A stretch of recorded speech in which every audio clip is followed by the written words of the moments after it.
Di bulan Ramadan dia buang waktu. Waktu seakan-akan banyak mau tidak bisa dihabiskan. Sementara orang-orang soleh waktu merasa kekurangan. Dia mau baca Quran enggak. Maunya khatam sekian enggak bisa. Pengen baca terjemahan Quran enggak ada waktu. Di bulan Ramadan ya. Pengen banyak dia mau lakukan. Ingin bersedekah enggak ada duit. Pengen ini banyak hal yang dia mau lakukan enggak bisa. Ya. Ini sebagian orang, Masya Allah, waktu di bulan Ramadan banyak banget dia buang-buang. Dia buang-buang. Maka itu di antara bentuk kerugian menjadikan hari Ramadan seperti hari biasa. Di antara buktinya adalah dengan udah dia di HP ngelihat berita, browsing lihat satu, berita dua, berita tiga, berita empat, enggak tahu sudah 1 jam. Atau dia bagi-bagi. Pagi lihat setengah jam, siang setengah jam, tak tahu 2 jam sehari hilang. Coba itu kalau buat baca Quran. Coba itu kalau buat telepon orang tua. Coba kalau itu buat menyenangkan hati anak istri.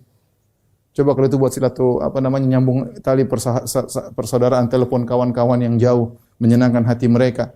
Artinya ibadah di bulan Ramadan bukan cuma ibadah mahdhah, bukan cuma baca Quran, salat, ada ibadah lain yang bagaimana interaksi kita dengan sama manusia, kita interaksi dengan cara yang terbaik. Maka maksud saya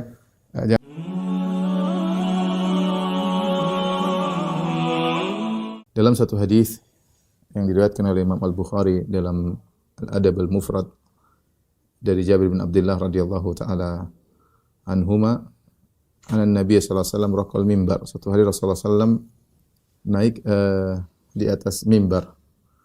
Kita tahu tangga mimbar Nabi sallallahu alaihi wasallam ada 3 ya.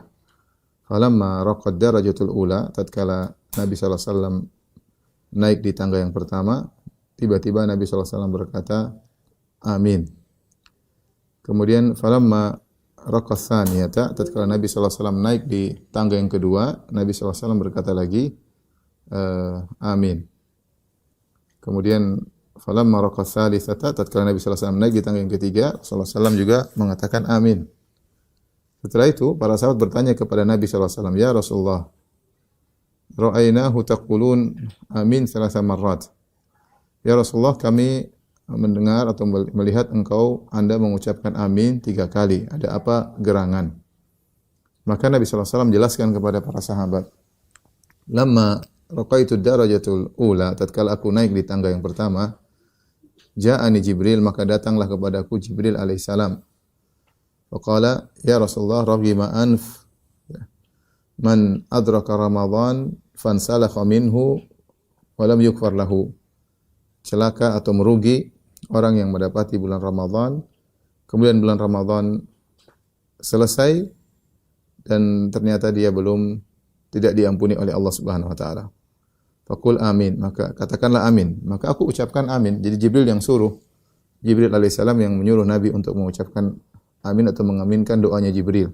Tatkala naik di tangga yang kedua, Jibril berdoa lagi. Jibril alaihissalam berkata, "Raghima anf man adraka abawaihi indal kibar, kilaihima aw ahadihima, falam yudkhilahul jannah." Sungguh merugi seorang yang bertemu dengan kedua orang tuanya, masih sempat bertemu dengan kedua orang tuanya dalam kondisi sudah jompo, sudah tua, kemudian ternyata dia tidak bisa masuk ke dalam surga ya. Faqul amin, katakanlah amin wahai Muhammad, maka aku katakan amin. Tatkala aku naik pada tangga yang ketiga, Jibril berkata lagi, "Raghima anf man dzukirta indahu falam yusalli alaik."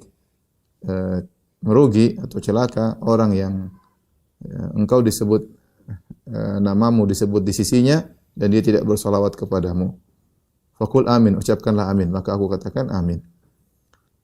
Hadis ini yang semakna dengan ini juga diriwayatkan oleh sahabat Abu Hurairah radhiyallahu anhu, diriwayatkan oleh Ibnu Khuzaimah dan yang lainnya. Jadi hadisnya hadis yang sahih. Ya, datang dari 2 sahabat, dari Jabir bin Abdullah radhiyallahu anhu dan juga dari Abu Hurairah radhiyallahu taala anhu. Yang hadis ini menceritakan tentang orang-orang yang merugi. Orang-orang yang merugi di mana Rasulullah SAW menggandengkan 3 orang yang merugi, yang ketiga orang tersebut didoakan keburukan oleh Jibril alaihissalam. Dan Jibril alaihissalam menyuruh Nabi mengaminkan. Ya. Lihatlah doa disampaikan oleh Jibril, malaikat terbaik, Sayyidul Malaikah. Kemudian diaminkan oleh Sayyidul Mursalin, pemimpin para nabi, mengaminkannya. Maka inilah kondisi 3 orang yang parah ya. Kalau kita perhatikan kenapa 3 orang ini disebut dengan orang-orang yang merugi. Kesimpulannya bahwasanya 3 orang ini telah dibukakan bagi mereka pintu kebaikan yang luar biasa. Dibukakan bagi mereka pintu kebaikan yang luar biasa. Namun mereka bertiga tidak memanfaatkannya. Maka jelas mereka orang yang merugi. Ya. Dibukakan pintu kebaikan luar biasa, sangat mudah untuk masuk surga, sangat mudah untuk mendapatkan pahala yang berlipat ganda. Namun mereka tidak melakukannya. Maka ini orang yang benar-benar kebangetan atau merugi. Perhatikan 3 amalan ini. Yang pertama, ya kalau kita sebutkan sebelumnya, yang pertama adalah misalnya seorang yang mendapati kedua orang tuanya dalam kondisi jompo. Seorang berbakti kepada orang tua, meskipun orang tuanya belum jompo, ya, itu pahalanya besar dan mudah sekali masuk surga dengan berbakti kepada kedua orang tua. Makanya ketika ada seorang sahabat yang datang kepada Nabi sallallahu alaihi wasallam minta izin kepada Nabi untuk berjihad. Kita tahu jihad bukan perkara yang ringan, perkara yang berat, mengorbankan jiwa dan raga dan harta. Ketika dia minta izin untuk jihad, maka Nabi sallallahu alaihi wasallam bertanya, "Ahayyun walidak?" Apakah kedua orang tua masih hidup? Kata dia, "Masih ya Rasulullah." Kata Rasulullah sallallahu alaihi wasallam, "Fa fihima fajahid." Kalau begitu berjihadlah engkau kepada kedua orang tuamu, ya. Itu berjihad, berjuang dalam berbakti kepada kedua orang tua, karena berbakti kepada orang tua butuh perjuangan, ya, butuh perjuangan, baik waktu, baik energi maupun harta, ya. Ini demikian juga ada seorang minta izin untuk berjihad kepada Nabi sallallahu alaihi wasallam, untuk berjihad minta izin kepada Nabi sallallahu alaihi wasallam. Dalam hadis yang lain Rasulullah SAW bertanya, "Apakah ibumu masih hidup?" Kata dia, "Masih hidup." "Wahai Rasulullah, ibuku masih hidup." Kata Rasulullah SAW, "Ilzam rijlaiha fathammal jannah." Lazimilah kedua kaki ibumu, disitulah surga. Disitulah surga. Artinya apa? Seorang berbakti kepada kedua orang tuanya. Kedua orang tuanya belum jompo, ya, masih kuat, dia berbakti kepada orang tuanya, mudah bagi dia masuk surga. Apalagi jika kedua orang tuanya dalam kondisi jompo, ya. Kalau kedua orang tuanya saja, salah satu saja, dia dapat satu saja, misalnya ayahnya yang masih hidup atau ibunya yang masih hidup, itu saja kesempatan besar bagi dia masuk surga. Apalagi masih dapat dua-duanya. Seakan-akan pintu surga dia bawa ke rumahnya, seakan-akan dia tinggal masuk saja. Yang penting berbakti kepada kedua orang tua, ya. Terutama pahala semakin besar ketika kedua orang tua sudah mencapai masa jompo, sebagaimana Allah isyaratkan dalam firman-Nya, "Imma yablughanna indakal kibaru ahaduhuma aw kilahuma fala taqul lahumu uffin." Wa bil walidaini ihsana imma yablughanna indakal kibaru ahaduhuma aw kilahuma. Berbaktilah kepada kedua orang tua dengan sebakti-baktinya, dan ketika keduanya telah mencapai masa jompo, salah satunya atau kedua-duanya, fala taqul lahumu uffin, maka jangan berkata kepada keduanya. Wala tanharhuma, jangan bentak keduanya. Wa qul lahumu qaulan karima, tapi ucapkanlah kata-kata yang baik. Intinya, ini kesempatan besar bagi seorang untuk masuk surga. Ternyata orang ini celaka, kenapa? Dia merugi, sangat merugi. Sudah dibukakan pintu surga sebesar-besarnya bagi dia. Dua orang tuanya masih hidup, jompo. Ternyata dia tidak bisa masuk surga, maka ini orang yang kebangetan. Ya. Entah apa yang dilakukan sehingga tidak bisa masuk surga. Ya. Entah apa yang dilakukan. Entah orang tuanya dia lalaikan, entah dimasukkan pantai jompo tidak diperhatikan, entah tidak pernah telepon orang tuanya, entah tidak pernah mengunjungi orang tuanya, ya, entah bertengkar sama orang tuanya, memutuskan silaturahmi. Intinya ini orang celaka. Tapi yang berikutnya, orang celaka atau yang merugi di antara 3 orang tersebut adalah orang yang man dzukirta indahu wa lam yusalli alaik. Orang yang disebutkan namamu di sisinya, ternyata dia tidak bersalawat kepadamu. Ini juga adalah ibadah yang sangat mudah, pahalanya besar. Makanya Rasulullah SAW dalam hadis yang lain mengatakan, al-bakhil man dzukirtu indahu wa lam yusalli alayya. Kata Nabi, orang yang pelit adalah orang yang ketika namaku disebut, dia tidak bersalawat, tidak mengatakan sallallahu alaihi wasallam, alaihi salatu wassalam, ya. Bersalawat sangat mudah, cuma mengucapkan sallallahu alaihi wasallam atau alaihi salatu wassalam, ya. Ya. Atau kalau mau panjang, salawat Ibrahimi, Allahumma salli ala Muhammad wa ala ali Muhammad kama shallaita ala Ibrahim wa ala ali Ibrahim innaka Hamidum Majid wa barik ala Muhammad wa ala ali Muhammad kama barakta ala Ibrahim wa ala ali Ibrahim innaka Hamidum Majid. Sangat mudah bersalawat kepada Nabi sallallahu alaihi wasallam, pahalanya besar. Kata Nabi sallallahu alaihi wasallam, "Man shalla alayya salatan wahidatan sallallahu biha alaihi asyara." Siapa yang bersalawat kepadaku sekali, maka Allah akan bersalawat kepada dia 10 kali. Artinya Allah akan memuji dia di hadapan para malaikat, ya. Dan ini ibadah yang ringan, ya. kemudian pahala sangat besar. Apalagi kita bersalawat setelah mendengar azan, ibadah sangat ringan. Tinggal bersalawat kepada Nabi maka pahalanya luar biasa. Maka orang seperti ini juga adalah orang yang merugi karena ibadahnya sangat ringan. Cuma bilang, kita dengar orang bilang Muhammad, kita bilang sallallahu alaihi wasallam. Kita orang bilang Muhammad, kita bilang sallallahu alaihi wasallam. Bilang Nabi, kita bilang alaihi salatu wasallam. Mudah, pahalanya sangat besar ya. Namun jika dia meninggalkannya, ini orang yang sangat merugi ya. Karena ibadah ringan diberikan pahala besar seperti bersalawat kepada Nabi sallallahu alaihi wasallam, namun tidak dia kerjakan. Nah, di antara 3 orang yang celaka atau merugi tersebutlah orang yang bertemu dengan bulan Ramadan, namun ternyata tidak bisa diampuni oleh Allah Subhanahu wa taala. Hal ini dikarenakan bulan Ramadan adalah bulan yang telah diistimewakan oleh Allah Subhanahu wa taala, dikondisikan oleh Allah Subhanahu wa taala agar seorang mudah masuk surga, mendapatkan pahala yang sebanyak-banyaknya, diampuni oleh Allah Subhanahu wa taala. Ya, kalau kita mau bahasa sederhananya, Allah mengobral surga ketika itu, mudah masuk surga. Allah mengobral pahala, Allah mengobral ampunan, artinya Allah berikan sebanyak-banyaknya. Ya. Terserah Allah memilih bulan Ramadan bulan spesial dibandingkan yang lain, itu hak Allah Subhanahu wa taala. Allah berfirman, "Wa rabbuka yakhluqu ma yasha'u wa yakhtar, ma kana lahumul khiyarah." Allah Rabbmu yang telah menciptakan apa yang Dia kehendaki, wa yakhtar, dan Allah memilih apa yang Allah kehendaki. Di antaranya Allah memilih waktu-waktu spesial untuk Allah berikan pahala yang sangat besar seperti bulan Ramadan. Ya, kita singgung sedikit bagaimana Allah mengkondisikan bulan Ramadan, ya, sehingga orang yang melalaikannya adalah benar-benar orang yang merugi. Nabi SAW ketika datang bulan Ramadan, dia berkata, "Ataakum Ramadan syahrul mubarak." Telah datang kepada kalian bulan Ramadan, bulan yang penuh keberkahan, ya. Tatkala Nabi mengatakan bulan keberkahan, berarti pahalanya sangat banyak, ya. Namanya berkah itu katsura khairuhu. Namanya berkah, suatu dikatakan berkah itu jika kebaikannya banyak dan menetap. Itu namanya berkah, ya, banyak kebaikan di situ. Dan bulan Ramadan disebut dengan bulan berkah, istimewa dibandingkan bulan-bulan yang lainnya. Makanya Nabi jelaskan keutamanya. Di antaranya futtihat idza jaa Ramadan futtihat abwabul jannah. Jika datang bulan Ramadan dibukakan pintu-pintu surga. Apa maksudnya dibukakan pintu surga? Artinya mudah masuk surga. Ini memotivasi, pintu surga dibuka, tinggal Anda beramal soleh, Anda mudah masuk dalam pintu tersebut, melalui pintu tersebut. Ya, pintu surga dibuka semuanya oleh Allah Subhanahu wa taala. Karena kita tahu pintu surga ada 8 dibuka oleh Allah Subhanahu wa taala, menunjukkan isyarat bahwasanya mudah sekali masuk surga. Mudah sekali masuk surga di bulan tersebut. Kemudian dalam riwayat yang lain, futtihat abwabur rahmah, dibukakanlah pintu-pintu rahmat. Artinya Allah memberikan rahmat yang banyak bagi orang yang bisa memanfaatkan hari-hari di bulan Ramadan. Kemudian juga dalam riwayat yang lain, futtihat abwabus sama, dibuka pintu-pintu langit. Artinya orang di bulan Ramadan amalnya mudah diterima. Karena kalau amal tidak diterima, tidak tembus langit, ya. Ini pintu langit dibuka, artinya mudah amal tersebut diterima oleh Allah Subhanahu wa taala dibandingkan dengan bulan-bulan yang lain. Nah, mudah masuk surga, mudah dirahmati Allah, mudah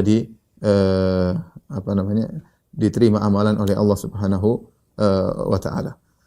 Kemudian juga di bulan tersebut ghulliqat abwabun nar, ditutup pintu-pintu neraka, ya. Artinya ini rahmat bagi kaum muslimin, ya, bagi orang yang beriman, sehingga kesempatan masuk neraka di bulan tersebut sangat kecil, ya. Pintu-pintu neraka ditutup. Makanya Allah Subhanahu wa taala membelenggu para syaitan. Kata Nabi sallallahu alaihi wasallam, "Wa suffidatis syayatin." Syaitan-syaitan dibelenggu.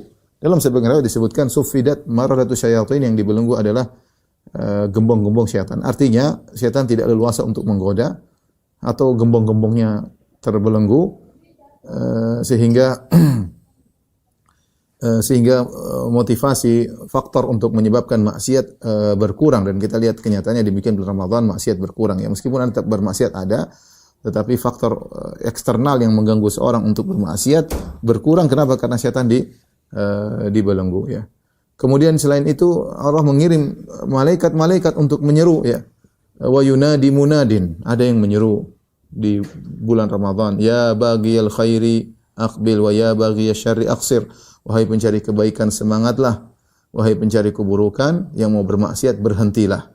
Jadi ada suara-suara yang menyuruh ke dalam hati kita untuk semangat, dan kalau bermaksiat ada suara yang mencegah, ya, yang menyuruh kita untuk berhenti dari maksiat yang kita lakukan.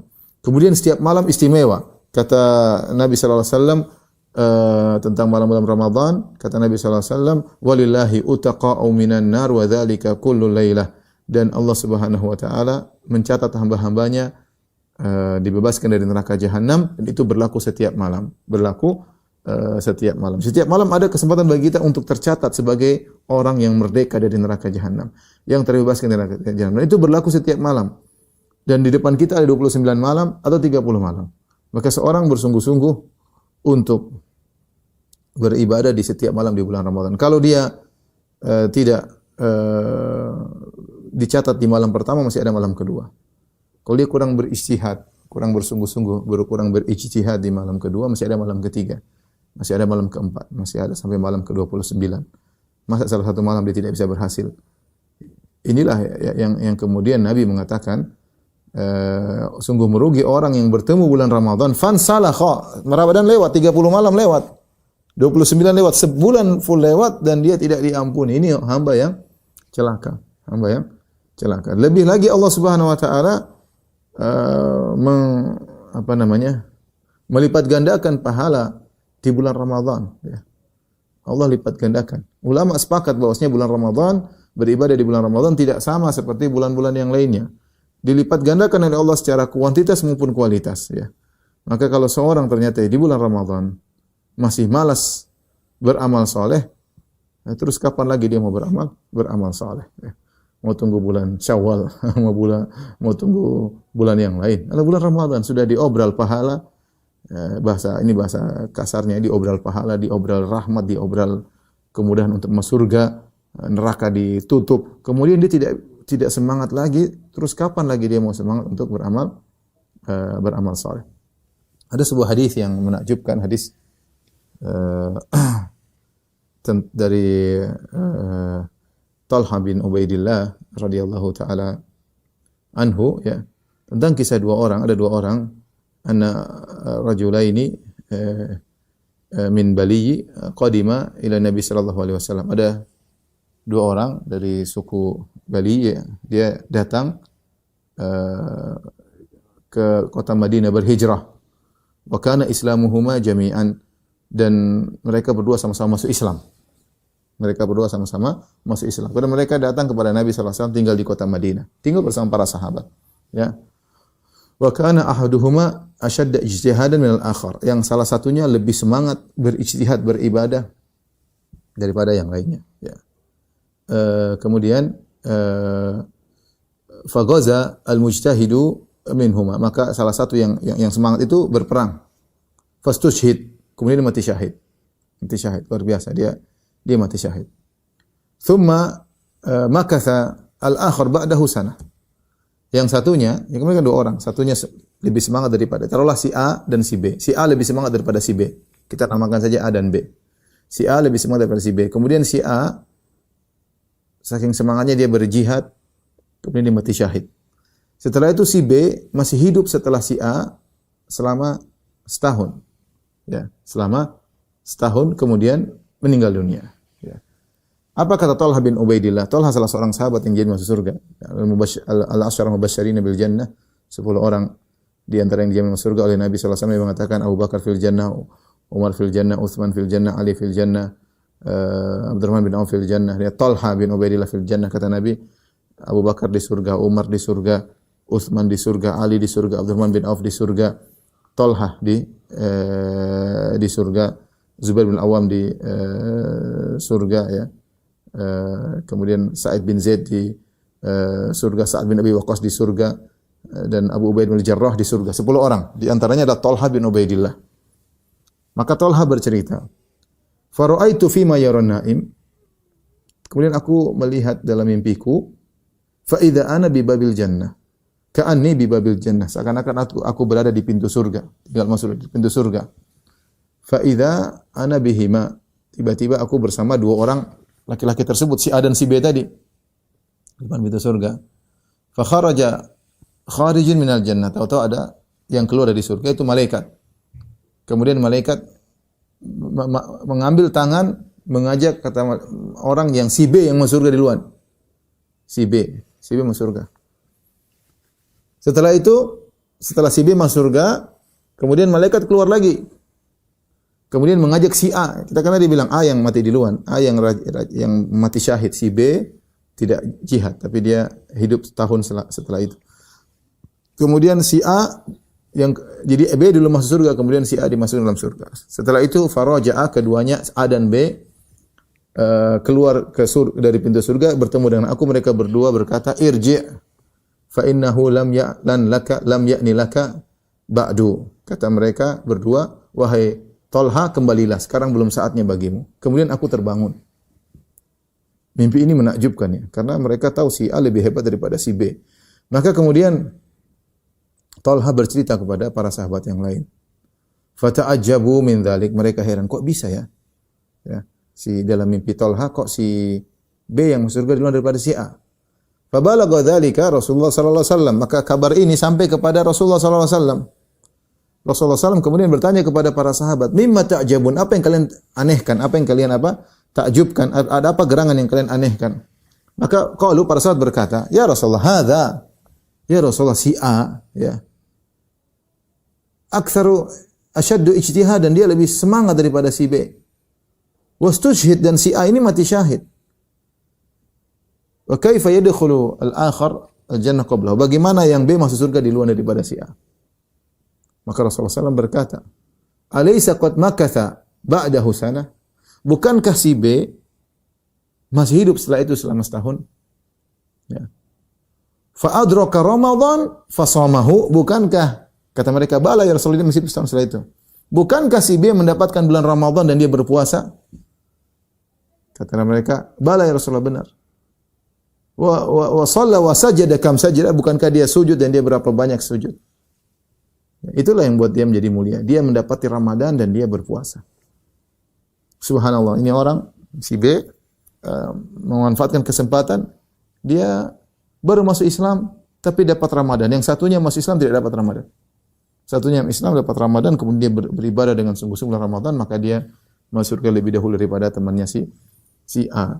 Maka saya katakan, ketika Rasulullah SAW berkata, wa adraka Ramadhana fasamahu, bukankah dia mendapat bulan Ramadan dan dia berpuasa? Ini menunjukkan bahwasanya orang yang beribadah di bulan Ramadan pahalanya luar biasa. Nah, kalau Allah Subhanahu wa taala sudah membuka pintu-pintu kebaikan seluas-luasnya di bulan Ramadan, kemudian seorang tidak memanfaatkannya, ini orang kebangetan. Pantas didoakan keburukan oleh Jibril dan pantas diaminkan oleh Nabi sallallahu alaihi wasallam, raghima anfu rajulin adraka Ramadan fansalakha minhu falam yughfar lahu, merugi. Ragim anf itu apa namanya, hidungnya tersungkur di tanah, maksudnya hidungnya tersungkur di tanah, itu menunjukkan kerugian orang yang mendapati bulan Ramadan kemudian dia tidak bisa diampuni, maka ini sungguh orang yang merugi. Ini mukaddimah panjang tadi yang sampaikan tentang bahwasanya di sana ada orang yang merugi di bulan Ramadan. Kita akan sebutkan beberapa model kerugian yang dialami oleh sebagian orang, ya, karena Nabi SAW telah mengisyaratkan ada orang-orang yang merugi tersebut, seperti tadi dalam hadis Jabir bin Abdullah dan hadis Abu Hurairah yang sudah kita sebutkan tadi di awal pengajian. Di antaranya dalam hadis yang lain Rasulullah SAW bersabda, "Rubba sha'imin laisa lahu min siyamihi illal ju' wal atash." Betapa banyak orang yang berpuasa namun dia tidak mendapatkan dari puasanya kecuali hanya lapar dan dahaga. Ini sungguh merugi. Kemudian juga dalam hadis yang lain kata Nabi sallallahu alaihi wasallam, man lam yada' qaulaz zur, barang siapa yang berpuasa namun tidak meninggalkan kedustaan, wal jahla, dan tidak meninggalkan kemaksiatan, wal amala bihi, dan tetap melakukan kemaksiatan, falaisa lillahi hajatun fi ayyada ta'amahu wa syarabahu, maka Allah tidak perlu dengan laparnya dan dahaganya. Artinya Allah tidak akan berikan pahala kepada laparnya dan dahaganya, ya. Pengorbanannya selama Ramadan tidak ada nilainya. Kenapa? Karena dia tidak meninggalkan kemaksiatan. Dia merugi, ya. Dia sudah lapar, dahaga, tapi tidak ada pahala yang dia dapatkan. Ini hadis-hadis mengisyaratkan ada orang-orang yang merugi di bulan Ramadan. Kita akan sebutkan bentuk kerugian di bulan Ramadan secara sederhana ya. Mungkin kita bisa klasifikasikan menjadi 3 ya. Tentunya orang yang yang merugi di bulan Ramadan yaitu yang berpuasa tapi maksiat ya. Ini adalah orang yang paling merugi di antara mereka ya. Yang kedua, misalnya orang yang berpuasa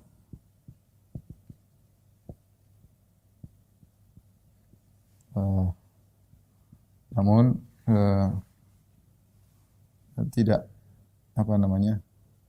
tidak semangat melakukan ibadah.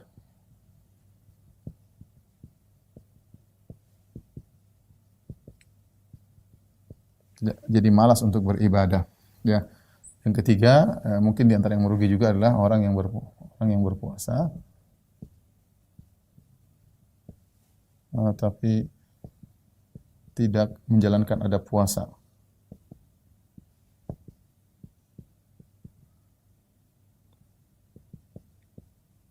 Ya, di antaranya banyak nanti kita sebutkan di antaranya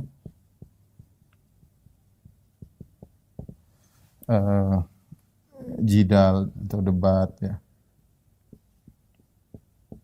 bertengkar, teriak-teriak ya, dan lain-lainnya. Tapi ini mungkin kalau saya mau klasifikasikan, inilah 3 orang yang 3 model manusia yang boleh kita katakan dia merugi di bulan Ramadan ya. Yang pertama yang paling parah adalah yang berpuasa tapi maksiat ya. Berpuasa tapi maksiat ya. Dan sudah pernah saya sampaikan dalam kajian-kajian lain bahwasanya para ulama berselisih tentang orang berpuasa tapi maksiat. Bagaimana hukum puasanya? Bagaimana hukum puasanya?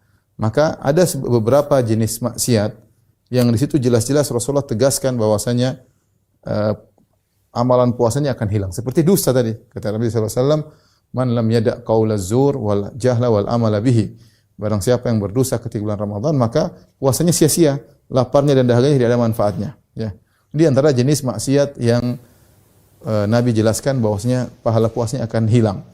Kemudian juga para ulama menyebutkan dimaksud dengan qaulaz zur, perkataan dusta, yang setara dengan dia adalah ghibah. Barang siapa yang melakukan ghibah ya, ngerumpi, menyebutkan keburukan orang lain ketika bulan Ramadan, maka puasanya juga batal pahalanya ya. Batal pahalanya. Bahkan sebagian sahabat diriwayatkan dari Aisyah radhiyallahu taala anha ya, menyatakan bahwasanya siapa yang melakukan ghibah maka bukan cuma pahala yang batal, puasanya juga batal, harus diulang. Tapi yang benar bahwasanya bahwasanya puasanya sah namun pahalanya yang hilang. Puasanya sah namun pahalanya yang hilang. Jadi ada beberapa kemaksiatan yang spesial yang bisa menghilangkan pahala puasa. Banyak di antara hal yang menyedihkan, saya pernah ngisi di suatu stasiun televisi, bukan di televisi tapi di kru televisi.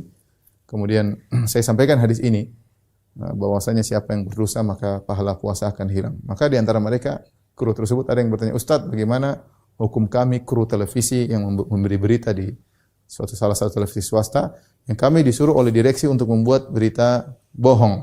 Ya karena kepentingan duniawi, karena kepentingan politik, karena persaingan apa kayak. Pokoknya ada perintah dari atas untuk membuat berita-berita bohong di bulan Ramadan." Saya juga kaget mendengar pertanyaan tersebut. Kemudian mereka bertanya, orang itu bertanya, "Ustaz, apakah pahala kami saja yang hilang atau pahala direksi saja yang hilang atau pahala kami juga hilang?" Jadi ya saya bilang semuanya ada kena lah. Direksi yang nyuruh bikin berita bohong, kalian eksekutornya yang membuat berita tersebut juga sama kena ya. Bayangkan membuat berita bohong, sebarkan medsos, banyak orang berbohong. Bagaimana kalau kita berbohong kepada satu orang saja? Kita berbohong kepada satu orang aja pahala puasa kita hilang, apalagi kalau kita berbohong kepada ribuan orang yang nonton. Apalagi dalam sebagian tayangan sampai jutaan viewersnya. Ini kan musibah besar. Ini di antara apa namanya? Orang yang merugi di bulan Ramadan, ya, merugi di bulan Ramadan. Maka hati-hati dengan maksiat, ya. Ya. Maksiat, ya, ada dua kemungkinan, ya. Menghilangkan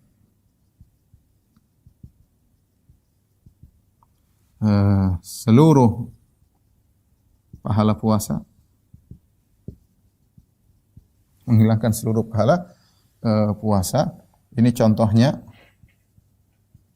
adalah dusta, kemudian ghibah, ya. Ya. Kemudian maksiat yang lainnya mengurangi pahala puasa. Mengurangi pahala puasa. Wallahu alam, ya. Pahala puasa. Jadi maksiat yang kita lakukan cuma dua kemungkinan, menghilangkan seluruh pahala puasa atau mengurangi pahala puasa. Maka waspada di bulan Ramadan ini, terutama yang paling berbahaya adalah bahaya medsos, ya. Bahaya medsos. Bahaya medsos, hati-hati, ya. Saya ingatkan, jaga pendengaran, jaga penglihatan. Kita tidak ingin sudah susah-susah kita berpuasa ternyata pahalanya berkurang, ya. Ya, makanya saya kira hati-hati para pencinta YouTube, para pencinta Facebook, hati-hati, ya. Di dunia Facebook, dunia YouTube banyak seleweran iklan-iklan yang enggak benar, seleweran, ya. Kita aja nonton laki-laki saya bisa nonton berita saja, pembawa beritanya membuka auratnya dengan pakaian yang seksi, ya. Kita terkadang anggap biasa, tapi ketika kita nonton 1 detik, 2 detik, 1 menit, 2 menit, maka pahala kita kena roaming, ya, hilang sedikit demi sedikit, hilang. Ya, kenapa? Karena kita ketika berpuasa, mata kita tidak puasa, telinga kita tidak puasa, ya. Padahal kata Jabir bin Abdullah radhiyallahu anhu, "Idza sumta falyasum sam'uka wa basaruka." Kalau kau sedang berpuasa, maka matamu juga puasa, telingamu juga puasa, wa lisanuka, lisanmu juga berpuasa. Ini hati-hati bahaya medsos. Dan perhatikan sini juga hati-hati ghibah. Sama dengan ghibah, penikmat ghibah juga sama dengan pelakunya, pendengar ghibah. Ya, sama dengan pelaku ghibah. Hati-hati. Kalau dia ridha, sama dengan pelaku ghibah. Di dunia medsos, dunia berita, banyak ghibah-ghibah yang tidak layak untuk kita dengar. Nah, kalau kita ternyata enjoy mendengar ghibah-ghibah tersebut, ya, bongkar-bongkaran aib ini sama kita enjoy, kita bisa juga pahala kita hilang. Karena sebagaimana para ulama jelaskan, orang yang mendengarkan ghibah, dia bukan dia yang berghibah, tapi dia ikut dengar dan dia menikmati berita-berita ghibah tersebut, maka sama dengan pelakunya, ya. Maka waspada, ya. Kita, ya, umur kita tidak panjang, jangan sampai kita hari puasa kita sia-sia gara-gara cuma ingin merasakan kenikmatan sesaat, kenikmatan majelis ghibah dengan berita-berita ghibah, ngerumpi keburukan orang lain, ya, terutama ibu-ibu, hati-hati, ya. Maka akhirnya puasa kita sia-sia, tidak ada manfaatnya, hanya mendapatkan lapar dan dahaga. Ini model orang yang merugi yang pertama. Kemudian orang yang berpuasa namun tidak sempat melakukan ibadah puasa. Inilah model kerugian yang tadi disebutkan, yang diisyaratkan dalam hadis Jabir, ya. Jabir bin Abdullah, ya. Yang tadi kita sebutkan Rasulullah SAW naik di atas mimbar, Rasulullah mengatakan amin, ya. Kenapa? Dia berpuasa tapi dia malas ibadah, ya. Malas ibadah. Sayang, artinya banyak amalan-amalan yang buat dia bisa diampuni oleh Allah Subhanahu wa taala, ya. Seperti Rasulullah SAW mengatakan contoh, man shoma Ramadan imanan wa ihtisaban ghufira lahu ma taqaddama min dhanbi.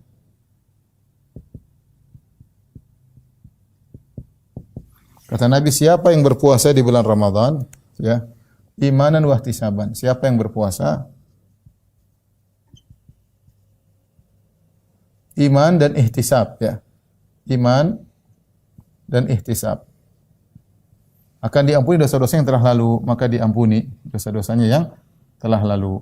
Perhatikan, ini yang perlu kita ingatkan, kita ketika berpuasa di bulan Ramadan, jangan hanya berpuasa sebagai rutinitas harian, tapi harus ada ihtisab. Ihtisab ini yang sangat penting. Ini yang membedakan antara puasa orang yang spesial dengan puasa orang-orang umum ya. Ihtisab sebagaimana dijelaskan oleh Abu Sulaiman Al-Khattabi, ihtisab yaitu raghbah fi thawab, dia berpuasa karena mengharapkan pahala, thayyibatan nafs, kemudian jiwanya dalam kondisi semangat, ghairu mustathkhilin li siyami, tidak merasa berat dengan puasanya, wala mustatilin li ayami, dan tidak merasa kok panjang sekali sebulan. Ini artinya dia beribadah puasa dengan semangat. Meskipun dia mungkin letih, mungkin harus bekerja, tapi dia semangat karena dia tahu ini pahalanya luar biasa. Saya sering menganalogikan seperti dua orang lelaki, si A dan si B, yang pergi ke masjid, ingin sholat di masjid. Yang satu merasa berat ke masjid karena ini hanyalah kewajiban. Seandainya tidak wajib, saya ingin sholat di rumah misalnya. Dia tidak semangat. Bahkan kalau ada uzur seperti hujan, dia senang tidak ke masjid, senang. Dia asalnya nggak suka ke masjid, capek jalanlah dia, tapi dia ke masjid, dia sholat di masjid. Beda dengan satunya, dia ke masjid dengan penuh semangat. Yang Rasulullah SAW sebutkan tentang orang seperti ini, di antara 7 golongan yang Allah naungi pada hari kiamat, kata Nabi SAW, rajulun qalbuhu mu'allaqun bil masajid. Seorang yang hatinya rindu untuk ke masjid. Jadi dia rindu kapan dikumandangkan azan sehingga dia melangkahkan kaki menuju masjid. Yang satunya merasa bahwasanya masjid hanyalah mengganggu kegiatannya, azan mengganggu transaksinya, azan mengganggu rapatnya. Tidak seperti yang satunya semangat ke masjid dengan melangkahkan kaki. Demikian pula saya katakan orang berpuasa ada 2 model. Ada yang puasa malas-malasan, ada yang puasa ya ini hanya sekedar kewajiban, ingin melepaskan beban kewajiban. Ada yang dengan semangat. Dia merasa Ramadan ini adalah kesempatan luar biasa, maka dia rajin beribadah ya. Beda kok. Tidak semua orang ihtisab ketika melaksanakan puasa Ramadan ya. Kalau orang ihtisab bangunnya semangat, kemudian sahurnya semangat, dia tahu ini meskipun dia menjalankan dengan susah payah, tapi ada semangat luar biasa. Masih orang sholat, ada orang sholat hanya sekedar ini beban dia lepas, ada orang sholat dengan semangat kelihatan. Makanya Nabi SAW mengatakan, ya Bilal arih Nabi sholat, wahai Bilal istirahatkan kami dengan sholat. Rasulullah menikmati sholat tersebut, merasa istirahat, merasa ketenangan. Makanya Rasulullah SAW mengatakan, wa ju'ilat qurratu aini fi sholat. Allah menjadikan kebahagiaanku dalam sholat ya. Beda orang yang sekedar sholat merasa beban, kalau seandainya boleh libur sholat dia pengen libur. Tetapi karena wajib ya. Beda antara 2 model manusia tersebut. Nah, ini yang saya inginkan. Orang yang berpuasa namun tidak semangat melakukan ibadah, bisa jadi dia merugi. Karena pahalanya sedikit ya. Pahalanya sedikit, belum tentu dia mendapatkan ampunan. Karena Nabi mensyaratkan kalau ingin dapat ampunan harus ihtisab. Man shoma ramadhana imanan wa ihtisaban ghufira lahu ma taqaddama min dzambi. Barang siapa yang puasa bulan Ramadan dengan keimanan dan ihtisab akan diampuni dosa-dosa yang telah lalu. Rasulullah juga bersabda, demikian juga berlaku dalam salat malam. Man qama Ramadan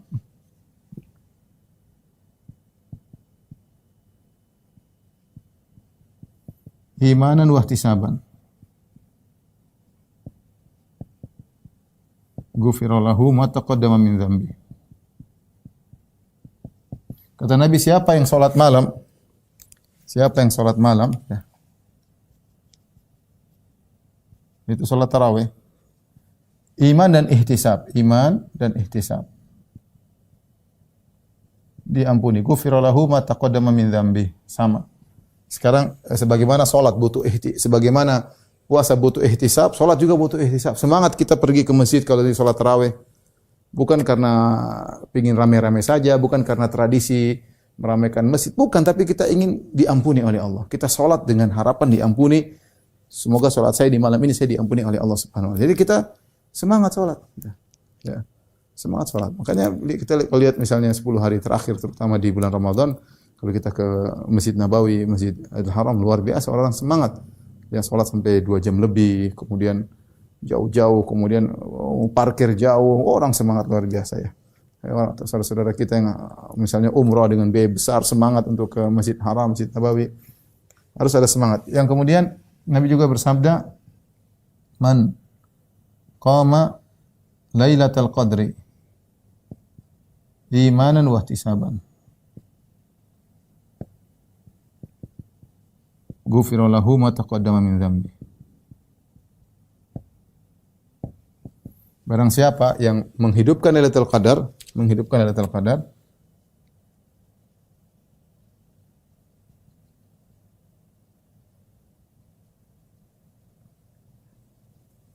iman dan ihtisab, maka diampuni dosa-dosanya yang telah lalu. Ini semua contoh amal soleh yang seharusnya seorang melakukannya dengan semangat, dengan semangat. Nah, tentu ada amal-amal soleh yang lainnya yang seorang berusaha untuk memanfaatkan. Ini sekarang musim lagi bagi-bagi pahala, musim lagi obral pahala, ya. Musim obral pahala, maka ada namanya baca Quran, baca sebanyak-banyaknya, ada namanya berbakti sama orang tua, ada namanya sedekah, ya. Ya usahakan kapan lagi dia bertemu dengan bulan seperti ini, ya. Maka semangat, kalau dia punya rezeki segera sedekah. Jangan ragu-ragu. Beda nanti kalau sudah 1 Syawal, sudah lebaran, pahalanya beda. Pahalanya beda. Sudah 2 Syawal, pahalanya beda. Kita sekarang lipat gandakan. Ya kalau kita sedang berdagang bersama Allah, ya. Tijaratan lan tabur. Inilah perdagangan yang tidak ada kerugiannya, perdagangan yang sebanyak kita keluarkan keuntungannya semakin banyak. Entah kita rasakan di dunia, yang jelas di akhirat jelas kita dapatkan, ya. Man dzalladzi yuqridullaha qardan hasan fa yudha'ifahu lahu adha'afan katsira. Siapa yang memberi pinjaman kepada Allah itu bersedekah, Allah akan berikan pahala yang berlipat ganda. Adha'afan katsira, yang sangat berlipat ganda banyak, ya. Jadi kesempatan baca Quran, kesempatan semua amal soleh kalau bisa kita kerjakan, lakukan di bulan Ramadan, ya. Lakukan di bulan Ramadan, terutama tadi baca Al-Quran. Kemudian jangan lupa kalau ada waktu iktikaf, kalau kita enggak bisa 10 hari, sehari enggak apa-apa, sehari. Kalau enggak ada 2 hari, alhamdulillah. Kalau enggak bisa lagi sehari 2 hari, ada 1 malam. Iktikaf semalaman, oke. Kalau enggak bisa ada 1 siang dari subuh sampai maghrib, boleh juga, ya. Kalau bisa 10 hari full, alhamdulillah. Kalau enggak, ya sebisanya. Jadi amal-amal soleh yang bisa kita kerjakan di bulan Ramadan, kerjakan. Seperti man fattara sha'iman, memberi buka puasa. Ya, buka puasa di Jakarta mungkin satu paket mungkin 25.000. Tapi kalau kita ke daerah-daerah yang lebih jauh di kampung-kampung bisa 15.000, sudah dapat 1 paket berbuka puasa. Kita bisa kirim ke pondok-pondok, kita bisa kirim ke masjid-masjid di sana. Kita dapat pahala. Orang berpuasa, kita dapat pahala puasa mereka. Jadi antara cara-cara praktis agar kita bisa dapat panen pahala di bulan Ramadan. Jangan lupa berbakti kepada orang tua, menyambung silaturahmi. Apa yang bisa kita lakukan mumpung ini bulan berkah. Makanya Nabi SAW, kata Ibnu Abbas, karena Nabi SAW ajwadan nas wa kana ajwad ma yakun fi Ramadan. Rasulullah SAW adalah orang yang paling dermawan, dan di puncak-puncak kedermawanan adalah tatkala di bulan Ramadan. Maka jangan Anda menjadi orang yang merugi, yang Ramadan hanya sekedar kewajiban, beban yang ingin dia lepaskan, sementara dia tidak isi dengan ibadah, ya. Dia tidak isi dengan ibadah. Sayang, ya. Ini waktu cuma sebentar, kata Allah, ayyamam ma'dudat, hari-hari yang berbilang, bukan setahun penuh. Kita sudah lewati mungkin sekitar 10 hari, ya. Enggak lama, nanti 10 hari lagi lewat, kemudian selesai, maka di sana ada yang orang beruntung, di sana orang yang merugi. Artinya apa? Lagi obral barang dia tidak beli, sayang. Lagi murah-murah semuanya, dia tidak beli. Rugi enggak? Rugi. Lagi pahala diobral oleh Allah, dia tidak melaksanakan. Rugi enggak? Rugi. Ya, rugi. Baik, yang ketiga mungkin yang saya sampaikan, orang yang berpuasa tapi tidak menjalankan adab-adab. Puasa ada adabnya, ya. Puasa ada adabnya. Rasulullah SAW mengatakan dalam hadis,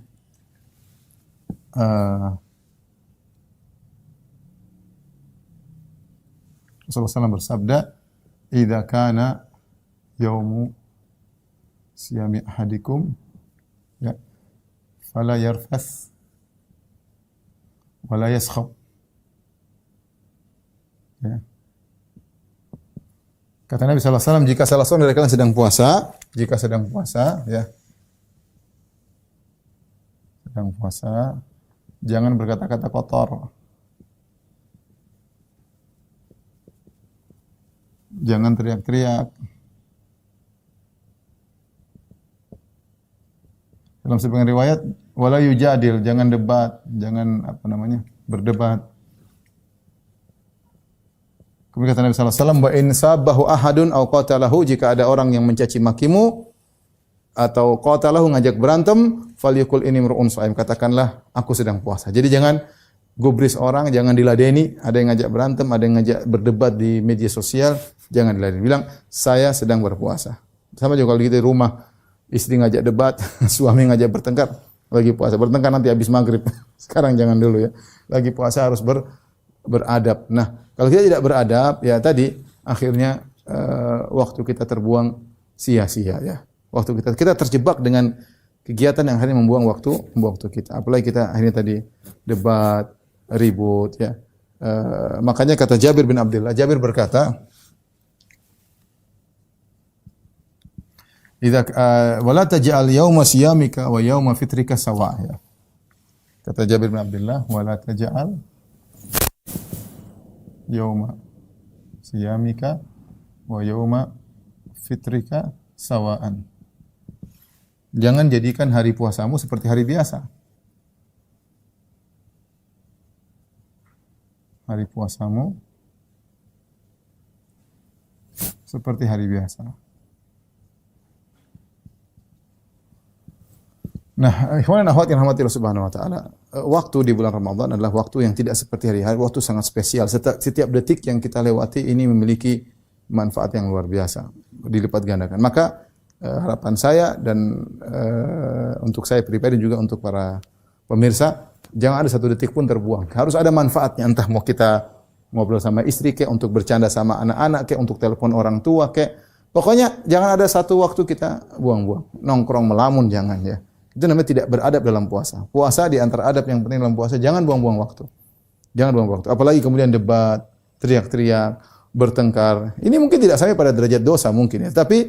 Tapi ini namanya merugi. Dia waktu terbuang-buang, tidak ada manfaatnya. Ya. Ini bentuk kerugian yang lain, buang-buang waktu. Nah, contoh seperti ngabisin waktu, kemudian lihat apa, kayak cerita apa, kayak pergi contoh ngabuburit, nunggu berbuka, pergi ke lapangan lihat orang main layangan atau lihat orang balapan motor. Ya, kalaupun itu tidak ada dosanya, mungkin bisa berdosa melihat aurat wanita terbuka. Kalaupun tidak ada dosanya, buang-buang waktu. Ini orang merugi. Di gimana di bulan Ramadan dia buang waktu. Waktu seakan-akan banyak mau tidak bisa dihabiskan. Sementara orang-orang soleh waktu merasa kekurangan. Dia mau baca Quran enggak. Maunya khatam sekian enggak bisa. Pengen baca terjemahan Quran enggak ada waktu. Di bulan Ramadan ya. Pengen banyak dia mau lakukan. Ingin bersedekah enggak ada duit. Pengen ini banyak hal yang dia mau lakukan enggak bisa. Ya. Ini sebagian orang, Masya Allah, waktu di bulan Ramadan banyak banget dia buang-buang. Dia buang-buang. Maka itu di antara hal, di antara bentuk kerugian menjadikan hari Ramadan seperti hari biasa. Di antara buktinya adalah dengan udah dia di HP ngelihat berita, browsing, lihat satu, berita dua, berita tiga, berita empat, enggak tahu sudah 1 jam. Atau dia bagi-bagi. Pagi lihat setengah jam, siang setengah jam, tak tahu 2 jam sehari hilang. Coba itu kalau buat baca Quran. Coba itu kalau buat telepon orang tua. Coba kalau itu buat menyenangkan hati anak istri. Coba kalau itu buat nyambung tali persaudaraan, telepon kawan-kawan yang jauh, menyenangkan hati mereka. Artinya ibadah di bulan Ramadan bukan cuma ibadah mahdhah, bukan cuma baca Quran, salat, ada ibadah lain yang bagaimana interaksi kita dengan sama manusia, kita interaksi dengan cara yang terbaik. Maka maksud saya jangan sampai kita buang-buang waktu. Kurangi gadget, kurangi medsos ya. Nanti ajalah kalau habis Ramadan bolehlah. Sekarang ini udahlah. Enggak perlu. Karena kalau kita sudah buka medsos, tidak luput dari namanya dosa, memandang hal yang haram, mendengar yang haram. Waspada, seorang waspada, jangan sampai dia mengalami kerugian di bulan Ramadan. Inilah para pemirsa yang dirahmati Allah Subhanahu wa taala, kira-kira 3 model orang yang merugi di bulan Ramadan, yang berpuasa tapi maksiat, yang berpuasa tapi tidak semangat melakukan ibadah, atau yang berpuasa namun bukan melakukan maksiat tapi buang-buang waktu seakan-akan emas yang harusnya didapatkan dia buang-buang, tidak diambil bahkan dia buang-buang, tidak ada manfaatnya dan dia akan merugi pada hari kiamat kelak. Makanya seorang baru merasakan pentingnya waktu benar-benar dirasakan ketika dia akan meninggal ya. Makanya Allah mengatakan dalam Al-Qur'an, kata Allah Subhanahu wa taala, "Wa anfiqu mimma razaqnakum min qabli an ya'tiya ahadakumul maut fayaqulu rabbi laula akhartani ila ajalin qaribin fa asaddaq wa akum minas salihin." Ya, kata Allah, berinfaklah dengan rezeki yang kami berikan, sebagian rezeki yang kami berikan kepada kalian sebelum salah seorang dari kalian didatangi oleh kematian. Fayaqul, maka dia berkata, Rabbi laula akhartani, ya Allah, bagaimana kalau kau tunda kematianku sebentar saja? Ajalin qarib, sebentar saja, 1 menit, 2 menit. Fa asaddaq, sehingga aku bisa bersedekah. 1 menit buat buka ATM banking, kirim kemana bisa. 1 menit saja. Dia menyesal kapan dia merasa pentingnya waktu tersebut ketika mau meninggal. Ketika dia meninggal. Demikian juga orang sudah masuk neraka, mereka berkata, Rabbirji'un, kembalikan aku ya Allah. Ya, kembalikan aku. Ingin kembalikan meskipun sebentar. Ya. Kita yang mungkin belum merasakan, kita dan kita semua belum merasakan momen seperti itu. Sekarang ada waktu kita banyak, jangan kita sia-siakan. Terutama di bulan Ramadan, Menurut saya, kerugian terbesar di bulan Ramadan bukan karena kita tidak berpuasa, tapi karena cara kita menjalani Ramadan tidak berbeda dengan bulan-bulan biasanya. Kita tetap sahur, tetap menahan lapar dan haus sampai maghrib, tapi setelah itu hidup berjalan seperti biasa. Lisan masih sulit dijaga, gosip tetap jalan, emosi masih mudah meledak, media sosial tetap dipenuhi hal yang sia-sia, seakan-akan Ramadan tidak mengubah apa-apa dalam diri kita. Padahal puasa bukan hanya menahan makan dan minum. Puasa itu menahan lisan dari dusta, gibah, dan kata-kata yang menyakiti. Puasa itu menahan mata dari pandangan yang haram. Puasa itu melatih hati agar lebih bersih dan lebih sabar. Yang sering terjadi, kita hanya fokus pada lapar dan hausnya, tapi lupa memperbaiki akhlak dan ibadahnya. Tilawah Al-Quran tidak bertambah, sedekah tidak meningkat, sholat masih tergesa-gesa, doa saat berbuka hanya sebentar karena sibuk dengan makanan.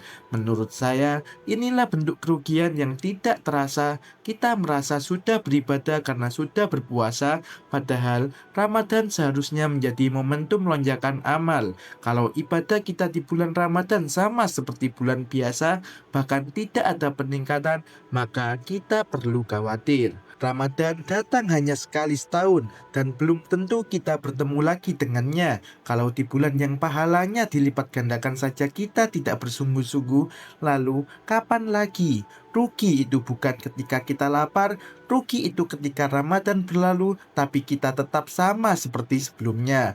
Barakallahu fikum.